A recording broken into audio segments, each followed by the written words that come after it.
क्या नाम है तुम्हारा? मेरा नाम इकराम अली है। इकराम। इकराम, अहले इलाका, तुम्हारे इर्द गिर्द के लोग तो सब कुछ खोल कर बता रहे हैं कि तुम किस फितरत के, किस आदत के और किस नीयत के मालिक थे। यानी कि तुम्हारी, अगर हम किरदार की बात करें तो वहां पर कोई गुंजाइश नहीं बचती कि कोई एक भी कहे कि तुम ठीक हो। तो जिसके बारे में दुनिया सब कहना शुरू कर दे, समझ लो कि अल्लाह की तरफ से उस पर अजाब है। ठीक। उम्र क्या तुम्हारी? मेरी उम्र है 26 साल। 26 साल। तुम्हारे भाई की शादी को कितनी देर हो गई थी? 10 साल हो गए तकरीबन। जब तुम्हारे भाई की शादी हुई उस वक्त तुम्हारी उम्र कितनी थी? 16-17 साल उम्र थी। 16-17 जी। साल। स्टूडेंट थे तुम उस वक्त? जी जी स्कूल जाते थे? जी। अच्छा। तुम्हारी भाभी के साथ तुम्हारे मामलात कितने अरसे से चल रहे थे? ये जब की वो आई थी उधर उस तब तो उसकी नई शादी थी, उसका जी। शौहर था। कहती है आप मुझे अच्छे लगते हो। ठीक है, इधर से हमारी बात बन गई तो हम ही कदम उठाए चले गए, तो भाई को भी नहीं पता चला। नहीं, बात बन गई क्या मतलब? घर में रह के बात बनी, इस्लाम दुआ आई, अच्छे जी लगते हो, जी ठीक है। अब एक घर में होते थे, उसके बाद तुम लोगों को किस वक्त मिलता था कि तुम्हारी नीयत या तुम्हारी सोच को गलत रास्ता इख्तियार करे? जब भी मिल जाता था उस वक्त ये रास्ता इस्तेमाल कर लेते थे, तो कभी नहीं भी मिलता था तो फिर कुछ नहीं होता था, बातचीत हो जाती थी।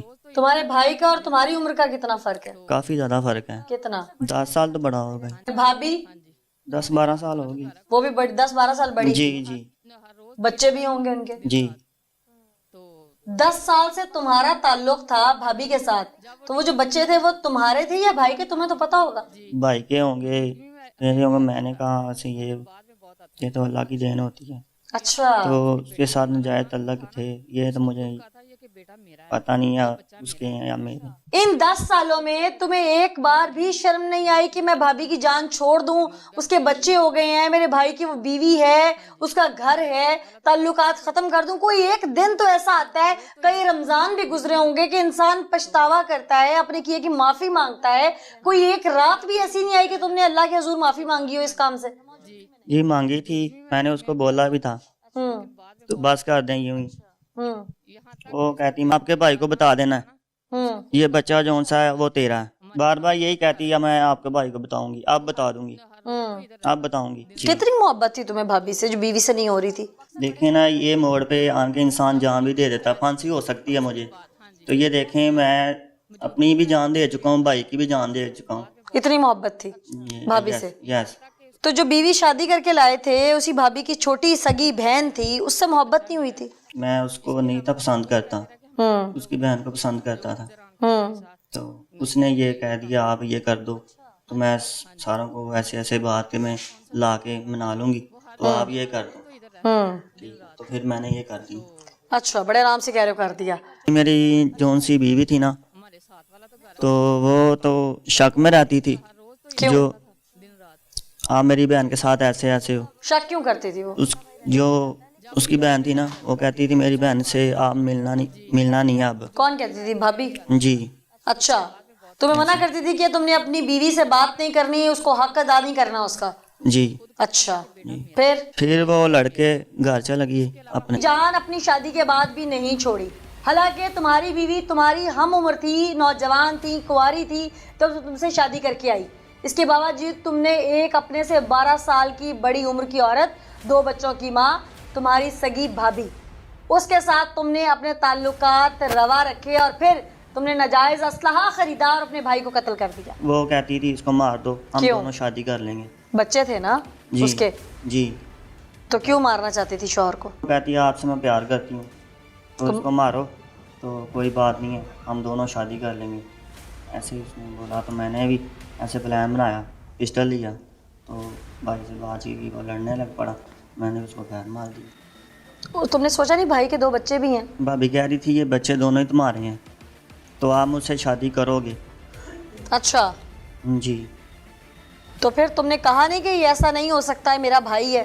जी मैंने उसको बोला था, वो कहती आप करो, आप करोगे भी। अच्छा, फिर?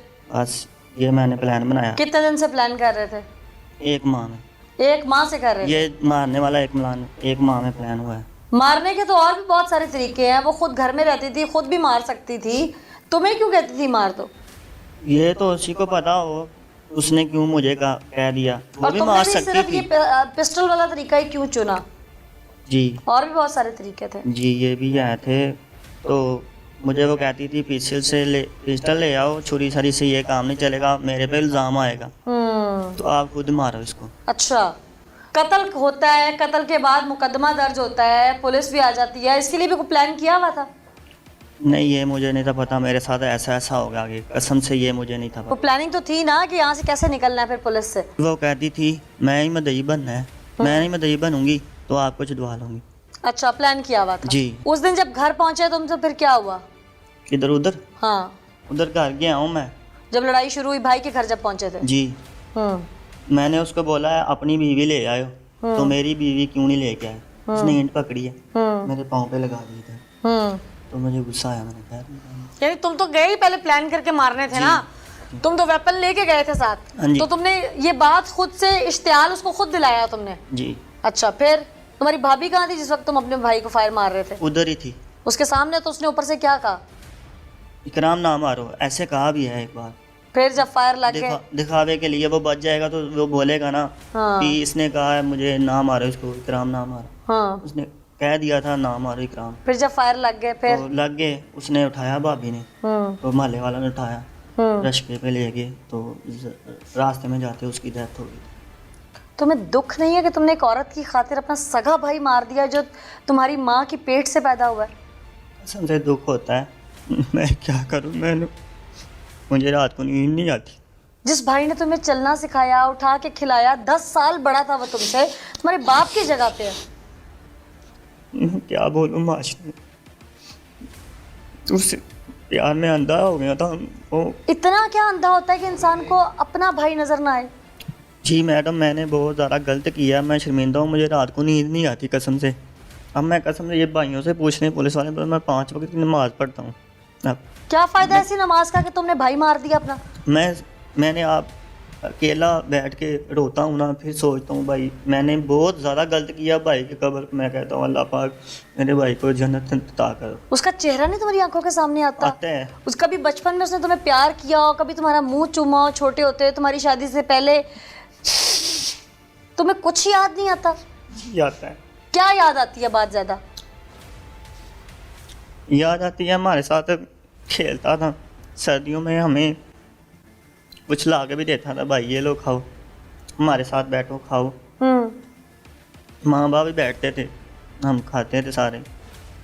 ये भी यादें आती हैं। फिर मैंने बहुत ज़्यादा गलत काम किया है इस औरत के कहने पे, बहुत ज़्यादा गलत काम किया। मुझे बहुत ज़्यादा शर्मिंदगी भी आती है और मैं रोता हूँ भी, मुझे नींद भी नहीं आती। कसम से मैं ये कहता हूँ मुझे अल्लाह का पाक मौत दे दे। अब क्या प्लान है? अगर छूटते हो, बाहर निकलते हो, भावे से शादी करोगे? नहीं, ये शादी करूँगा ही, हरगज़ नहीं करूँगा। या वो भाई को मरवा सकती है, कल वो किसी और से उन 2 मासूम बच्चों का क्या कसूर है? कभी किसी और से भी लगा कर मुझे भी मरवा सकती है। उन 2 मासूम बच्चों का क्या कसूर है जिनके सर से तुमने बाप छीन लिया? जी बहुत ज़्यादा। मैं सारी जिंदगी उन्हें बाप का साया नहीं दे सकोगे जी तो? नहीं। उस बीवी का क्या कसूर है जो तुम्हारे निकाह में आई और तुमने उससे एक तो वफादारी छीनी, उसके बाद उसकी बहन चलो मुलजमा थी, तुम्हारे साथ मिली हुई थी, लेकिन सारी ज़िंदगी का दाग के कातिल की बीवी, एक बदकिरदार शख्स की बीवी। जी